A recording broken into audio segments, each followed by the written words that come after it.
नमस्कार. मी भगवंत कुलकर्णी. ब्रह्मसत्य यूट्यूब चॅनलमध्ये तुमचं सगळ्यांचं खूप स्वागत आहे. आजचा विषय म्हणजे सुरुवात करायच्या आधी परवा मी जेव्हा पहिल्यांदा बऱ्याच दिवसांनी व्हिडिओ सुरुवात केले त्यावेळेस काही कमेंट्स आल्या. त्याच्यामध्ये कोणतरी रवींद्र देशमुख नावाचं एक व्यक्तिमत्व आहे काय, तर त्यांनी मला असं म्हटलं की त्यांना वाटलं मी मेलो म्हणून व्हिडिओ बंद झाले म्हणून. पण मला रवींद्र देशमुखांच्या जुन्या कमेंट्स पण मी बघितल्या. एक तर ते मुळात ब्राह्मण असतील असं मला वाटत नाही. म्हणजे आणि त्यांचे समजा ते विचार आहेत तर ते त्यांच्याजवळ विचार. म्हणजे मला जे म्हणजे मी जे बोलतो हे लोकांना पटतं आणि त्यांना पटत नाही ह्याच्याबद्दल जे काही हे आहे. म्हणजे मला ते म्हणतात त्याप्रमाणे त्यांनी असं म्हटलं की मी मेलो म्हणून मी व्हिडिओ बनवले नाही. मी देशमुख साहेबांना एवढंच सांगू इच्छितो, देशमुख साहेब आधी तुम्ही जाणार मग मी जाणार म्हटलं. कारण कावळ्याच्या शापाने गायी मरत नसतात, कळलं का. आणि आज तुम्ही ब्राह्मण नसणारच तुम्ही, पण आज जी तुमच्यावर वेळ आलेली आहे ना, ही तुमच्या या अशाच सडक्या मेंदूतल्या विचारांमुळे तुमच्यावर ही वेळ आलेली आहे. याच्यावर मला विशेष काही बोलायचं नाही आहे. म्हणजे मी सांगितलं, मी काही तुम्हाला ब्लॉक वगैरे करणार नाही. कारण तुम्ही माझ्या बोलण्यामुळे तुम्ही जळतात याचा मला आनंद होतो काय. आणि आता आपण आजच्या नेहमीच्या आपल्या वेगळ्या वेगळ्या विषयांकडे वळू आपण. जे परवा जो आपण मुलींचा विषय घेतला होता की तो खरोखर खूप सिरियस आहे आणि याच्यावर प्रत्येक आईवडिलांनी त्याच्यामध्ये लक्ष घातलं पाहिजे. आणि हे असं का होतं आहे? असं होतं आहे कारण आपल्या आता छोट्या फॅमिलीज व्हायला लागलेल्या आहेत. आणि या छोट्या फॅमिलीजमुळे पूर्वी आपल्याला आजी आजोबा वगैरे असायचे, काका काकू वगैरे, मामा मामी, मोठी फॅमिली असायची. त्यामुळे एकमेकांशी कनेक्शन्स असायचे किंवा काही लोक आदर्श असायचे आपल्यामध्ये.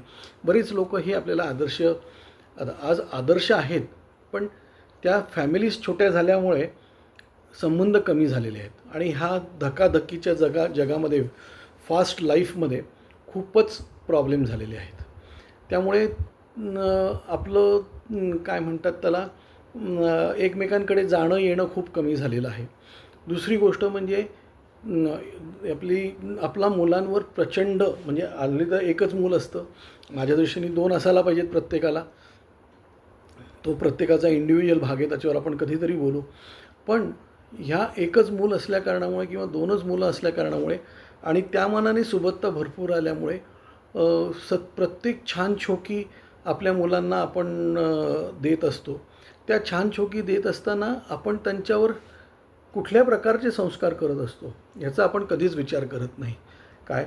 आज बरेच लोक आपल्यामध्ये एक अत्यंत शोकांतिका हे आहे की आपले आईवडील बऱ्याच लोकांचे आपल्याबरोबर राहत नाहीत. माझे आईवडील माझ्याबरोबर राहतात. म्हणजे माझी आई वारली 12 वर्षापूर्वी. माझे वडील 92 वर्षाचे आहेत, आजही माझ्याबरोबर राहतात. माझा मुलगा आणि माझी मुलगी हे दोघंही जणं, म्हणजे माझी आई गेल्यानंतर माझे वडील कधी एकटे झोपले नाहीत. माझी मुलं त्यांच्याबरोबर कायम असायची. आणि तसंच ते माझ्या बहिणीकडे गेल्यावर माझी बहीणसुद्धा तेवढीच त्यांची काळजी घ्यायची. पण असं किती लोकांच्या याच्यामध्ये आपल्याला दिसतं हल्ली.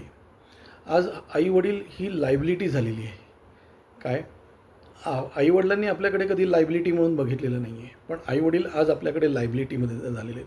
आज आपण आपल्यापैकी बऱ्याच लोकांना आज उदाहरणं आहेत की ही लोकं अमेरिकेत गेल्यानंतर हे वडील आजारी असताना त्यांना नर्सिंग केअर सेंटरमध्ये ठेवतात. म्हणजे माझ्या माहितीत तर अशीही लोकं आहेत की जे आईवडील गेल्यावरसुद्धा आलेले नाही आहेत. म्हणजे ज्या आईवडिलांनी एवढा खस्ता खाऊन त्यांना शिकवून हे केलेलं आहे, तीच लोकं आज आईवडिलांना तिकडे अमेरिकेत किंवा परदेशात गेलेले विसरतात. हा अत्यंत शोकदायक हे आहे. म्हणजे काय म्हणजे ते अमेरिकन संस्कृतीशी ते एकरूप झाल्यासारखं झालेलं आहे. आणि इथे आई मुलाच्या नावाने मुलीच्या नावाने हे होऊन म्हणजे आईवडील मरतात अक्षरशः. आणि हे कुठेतरी तळतळाट, हे कुठेतरी शाप हे आपल्याला लागतात. आता हा प्रत्येकाने विचार करण्यासारखा हे आहे, पण हे आपल्या ब्राह्मण समाजात प्रचंड मोठ्या प्रमाणावर आहेत की म्हणजे आज ही ब्राह्मण समाजातली लोकं समजा तुमच्या ह्याच्यात गेली नाहीत, काय म्हणतात त्याला, वृद्धाश्रमात गेली नाहीत, तर माझ्या दृष्टीने महाराष्ट्रातले वृद्धाश्रमच बंद पडतील, ही परिस्थिती आहे. म्हणजे माझ्याकडे एक गृहस्थ होते, वारले बिचारे. 3 वर्ष ते मी त्यांना माझ्याकडे होतं. त्यांना त्यांच्या मुलांनी घराबाहेर काढलं होतं. का तर त्या गृहस्थ काही कमवत नव्हते आणि काहीच करत नसल्या कारणामुळे त्यांना त्या सुनेचं त्यांचं पटलं नाही, तर मुलांनी त्यांना अक्षरशः घराच्या बाहेर काढलं. ते विश्व हिंदू परिषदतर्फे माझ्याकडे आले. माझ्याकडे जवळजवळ 3 वर्ष माझ्याकडे राहिले. ते त्यांचं सगळं केलं, माझ्याकडेच ते गेले. काय तर अशा ह्याच्यामध्ये ही परिस्थिती मुलांची आपल्या आईवडिलांप्रत्यर्थ आहे. काय आणि त्याच्यामध्ये आपल्याला ह्याच्यामध्ये सुद्धा एक आपल्यामध्ये परिवर्तन करायला पाहिजे, तरच आपण आपल्या मुलांवर काही चांगले संस्कार करू शकतो. आपण चांगले संस्कार आपण आपल्या आईवडिलांशी चांगलं वागलो किंवा आपण व्यसनं कमी केली वगैरे. आज आपल्या बऱ्याच लोकांमध्ये सुद्धा रोज संध्याकाळी दारू प्यायची सवय, विशेषतः धनिक लोक जी आहेत त्यांनी दारू पिणं म्हणजे ठीक आहे, पण ते लाईफ नसावं. तर मग तुमच्या मुलांनी दारू प्यायली किंवा बाकीच्या काही हे केले तर त्यावेळेस त्या मुलाच्या नावाने कशाला खडे फोडायचे. तर आपण आधी आपल्यापासून चेंज करू, मगच आपण मुलांवर काहीतरी हे करू शकतो. काय त्यामुळे आपण विद्वत्ता असूनसुद्धा आपण बरेच वेळा वाहवत जातो वेगळ्या मार्गाने, आणि वेगळ्या मार्गाने वाहवत गेल्यामुळे आज आपल्यावर ही परिस्थिती आलेली आहे. आज आपण आपल्या मुलांना काय संस्कार देतो आहे हे बघितलं पाहिजे. ह्या मुली ज्या पळून जातात किंवा हे होतात, त्याच्यात आपण आईवडील म्हणून संस्कारात कुठेतरी कमी पडतो. म्हणजे विशेषतः मी तुम्हाला एक सांगतो की आपण कधीच आपल्या मुलांवर संस्काराविषयी जास्त बोलत नाही. सर्व धर्म समभाव, सर्व जाती समभाव वगैरे हे आपण ते ठीक आहे टी व्हीवर बोलतात त्याच्यावर, पण आपण घरात कधीही याची चर्चा करत नाही. त्यामुळे आपली मुलं कधीकधी म्हणजे त्यांना हे माहितीच नसतं की त्यांचा पाय कुठे घसरतो आहे. त्यामुळे आईवडिलांनी संस्कार मुलांवर करायला पाहिजेत. वाचन आज संपलेलंच आहे. या तुमच्या मोबाईल आणखीन त्या लॅपटॉपच्या संस्कृतीमध्ये वाचन संपलेलंच आहे. पूर्वी आपण वाचन केलेलं आहे, इतर लोकांनी वाचन केलेलं आहे, आज वाचन संपलेलं आहे. यूट्यूबवर किंवा ह्याच्यावर आपण इंस्टाग्रामवर वगैरे आपण काय बघतो, काय चालतं, ते जे नको ते सगळं आपली मुलं बघतात आणि त्याच्यावर आपला कुठलाही कंट्रोल नसतो. हा कंट्रोल कुठेतरी आणला पाहिजे.